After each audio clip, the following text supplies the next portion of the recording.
Hello everybody and welcome back to another video for the day. We're going back into r/a Tales of Neckbeard because I like doing the story time formats. It's my channel, okay? If you guys would like to be absolutely amazing, show your support, and to see more videos like this in the near future, be sure to hit that like button, leave a comment down below to start up them wholesome internet discussions, and if you have not already, subscribe and turn on those notifications. Oakley dokley, let's go. Our first story is titled High School Neckbeard Eats Ungodly Amounts of Ramen, Preaches Nihilist Philosophy, and Plays with Katanas. Jeez, dude, this guy is like a walking starter pack meme. Recently, I've been watching Red X's Neckbeard videos, and that inspired me to tell the tale of my Neckbeard classmate in high school. I'll call him Richard. That's not his real name, but I think it fits him pretty well.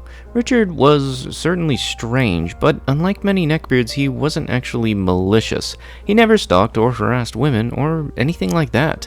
The worst he ever got was annoying and condescending. Richard was reasonably neckbeardy in his appearance. He was about 5'8" and on the chubbier side, but by no means overweight. He had short, dirty blonde hair, which I'm pretty sure he cut himself.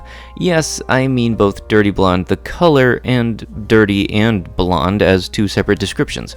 His face was oily and bespeckled with acne, and he didn't shave, which left him with a wispy mustache and a few patchy hairs on his chin. Richard had no particular body odor, but he sometimes smelled faintly of spoiled cheese. He wore the same black hoodie every day, which was often stained with food. Sometimes a whitish stain would appear on the stomach of the hoodie as well. Richard completed the outfit with sweatpants and the same pair of sneakers.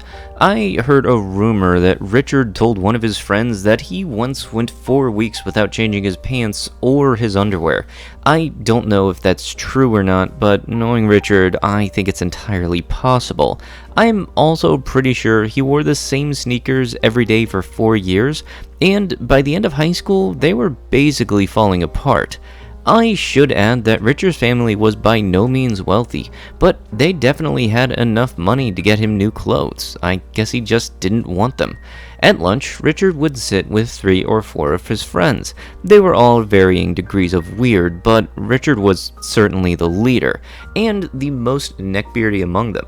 Every day, Richard ate 3 or 4 bowls of instant ramen, sometimes augmented with Doritos or Cheetos. I never saw him drink Mountain Dew, but he did enjoy Red Bull and Coca-Cola. Richard was neckbeardy in not only his appearance, but also his personality.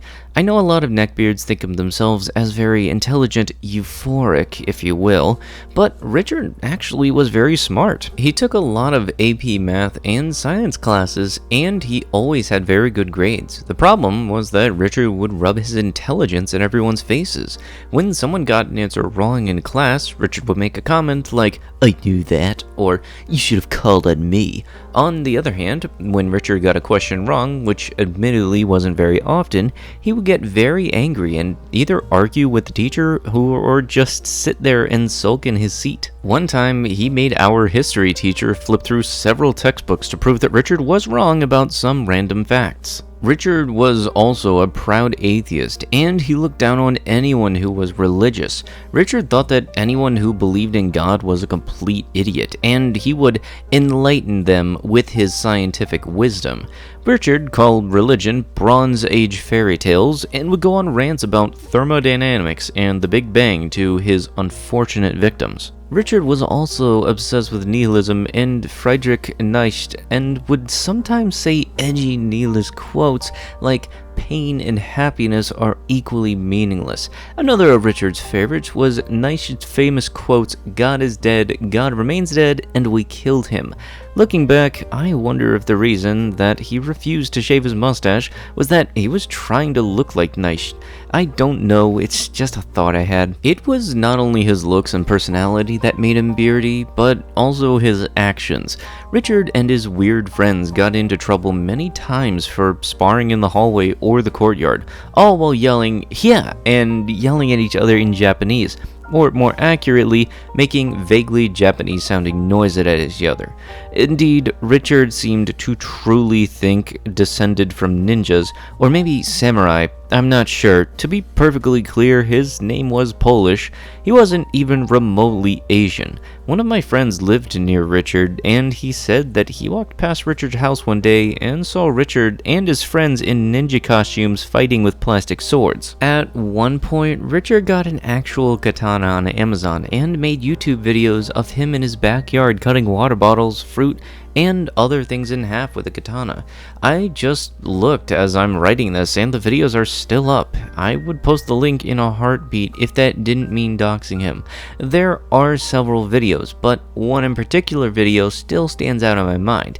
It features Richard standing behind a table in his ninja costume holding a katana.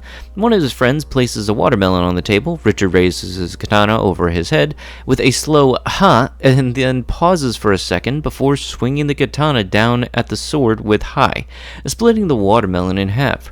Richard then sheathes his blade and bows deeply towards his fallen adversary as a gong sound effects plays in the background.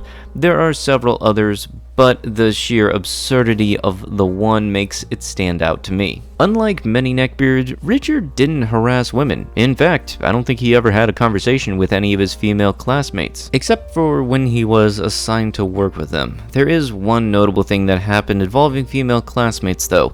Some of the girls in school noticed that more than once they would receive notifications at 1 or 2 a.m. that Richard had liked photos of them in bikinis on Instagram. One can only wonder what he was doing looking at bikini photos of his classmates on Instagram at 1 or 2 a.m. There are some more things that Richard did that I'm not really sure how to fit into a cohesive story, so I'll just make a list of the notable events. Richard was caught watching Japanese off-brand on his phone in history class sophomore year. Richard apparently thought that Australia was in Europe, not Austria, Australia. Richard had a job at a local fast food place, but got fired for calling a customer a mongoloid.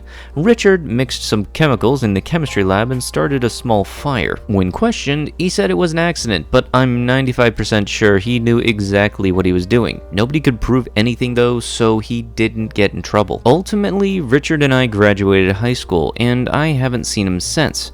I just checked on social media, and Richard just finished his master's degree in electrical engineering this year. Like I said, he's actually is really smart, so that doesn't particularly surprise me. His profile picture is a picture of a ninja though, so maybe he hasn't grown up all the way yet. I don't know. Sure, yeah, I'll say honestly, the whole not showering thing is that definitely does put a downer to anybody's day as soon as he walks into the room, but like, congrats on getting the degree, dude, like legit. So I'll tell you this right now, growing up sucks. You think it's all fun and dandy, and then you turn 26 and realize, oh yeah, you have the American healthcare system behind you. Nope, not anymore. You gotta do stuff on your own now. Plus, I've seen videos like that where it's the whole displaying how sharp an actual sword can be. Some of those actually do look legitimately cool. So I wouldn't say exactly this is completely 100% neckbeard stuff. I think just maybe the dude needs to work on his hygiene, but other than that, like, he wasn't doing anything too weird except for maybe that little list. Like, seriously, who looks up that kind of stuff in their history class? Plus, also, while you're at work, yes, I know you do get some customers that can really make you want to call them names, but that's one of the benefits of being required to wear a mask is you can mouth it and they don't see it. Our next story comes to us from username Little Ann Woods, The Tale of Game Shop Beard. Hi everyone, I'm a big fan of this subreddit. This is my daily enjoyment, either reading the stories here or listening to them on RedX. It's my first time posting, and English is not my first language, so I'm sorry if I make some spelling or formatting errors. Also, sorry for the long post. TLDR, 33-year-old neckbeard waits until my boyfriend goes downstairs, corners me in his anime room, and pressures me, a 16-year-old, into hugging him before he allows me to leave. Cast: me, a very, very young-looking 16-year-old. Boyfriend, not really very relevant to the story, but he introduced me to Neckbeard. And B is the 33-year-old neckbeard that ran the game shop in the basement of my country's version of Blockbuster.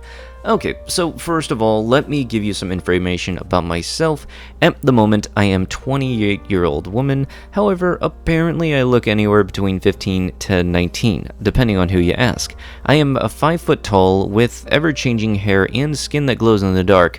I am, and have always been, neckbeard bait. Although this will be my first post, If there is any interest in my posts, I will tell you more tales of horror for your entertainment. Now, to set the scene, at the time of this story, I was a 16-year-old girl, but given the fact that I only look that age now, more than 10 years later, you can imagine how childish I looked when I actually was 16. Usually, people thought me to be anywhere between 10 and 13, which makes this story even creepier. I had fallen into the weeb trap, and to this day, I am so very happy that Facebook wasn't a thing back then, because I was the embodiment of an anime girl. I mean, the hair clips, the schoolgirl outfit, and yes, sometimes cat ears. Luckily for me, there is no photographable evidence of this dark anime kawaii shit show that was my behavior and appearance at the time. However, I had found myself a boyfriend that didn't mind me looking so young and didn't give them the feeling they were a ped, something a former boyfriend actually said to me. My boyfriend at the time was 3 years older than me and very autistic. He had one friend, the game shop Neckbeard. I had seen him a few times before when I went to the store to buy some games with my siblings, and the guy had always given me the creeps. NB was a very tall, thin, balding Nosferatu looking dude.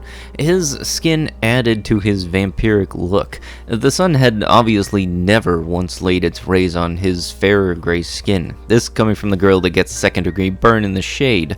He also smelled like he had slept in a coffin, or a graveyard that was built on a waste disposal site and was flooded by sewage. The shop was in a literal basement, and girls really were a rarity. Anytime I dared venture in this den of sweat, misery, and steel, I was either followed by random people that wanted to see what I was going to buy, quizzed on my knowledge of the game I was holding, because girls don't play games, or guided to the cutesy girl games in the corner by the employees. Safe to say, I did not go there very often. Now, onto the story. Boyfriend had invited me to come with him to his friend's house. I stupidly agreed to this and went into the den of the beard. Honestly, the downstairs of his wannabe Edward Cullen was pristine. It didn't have the mandatory pair of katanas on the wall and every possible game console in existence plugged into his teeny tiny TV, but honestly, it was pretty cool. We played some Scott Pilgrim, talked about games, and had a really nice time. He did keep staring at me, but I just thought he was very socially awkward. Eventually, he decided to give me the tour of the upstairs rooms. He had a tiny bedroom which was covered in anime posters and figures, and I really do mean covered. They were everywhere on the walls, the floors, the bed sheets, and all of them were lollies. Right next to his bedroom, he had a much larger room which was filled top to bottom with manga and anime. I was in heaven and was way too naive to see anything wrong with the amount of lolly manga posters and figures. I was an innocent, wee little child. Boyfriend had gone downstairs by then, not being interested in manga in the least, and I was left alone with this Walking Dead looking garbage bag. This was the first time I began to feel uncomfortable. While I was eagerly looking through the mangas, he kept getting closer and closer, asking me about my likes and dislikes, how long me and boyfriend had been together, what kind of games did I play, if I would cosplay this or that character. When he got too close, I put the manga back on the shelf and walked to the door. He got there before me though and blocked the exit. He asked me what I was doing with a Chad like my boyfriend who was a triathlete, and said I needed someone who understood me. He didn't use the word Chad, but this was all in my language of course, but it had the same meaning. When I didn't respond to his question and just asked him to move, he said that he'd only let me go if I gave him a hug. This 33-year-old, over 6 foot tall man was blocking my way out. Boyfriend was nowhere in sight, and I was scared, so I did what he asked. I gave him a quick hug and took the opportunity to turn him while hugging so I could quickly get out. I left feeling uncomfortable but also guilty because boyfriend had told me he was just a lonely, very nice guy, so I must have been overreacting. I wasn't. I was going to tell the entire story in one go, but this is getting very long, so I will leave it at that. If there is an interest in a sequel, I will post part 2. Thank you for coming to my TED Talk and listening to my ramblings. Nobody can keep you from leaving a place because if they want to hug you. That's just downright creepy. But with that is going to have to be it with the video. If you want to be absolutely amazing, show your support, And to see more videos like this in the near future, be sure to hit that like button, leave a comment down below, and if you have not already, subscribe and turn on those notifications. I'll be sure to see you guys in the next one. Thank you so much for watching, and bye bye.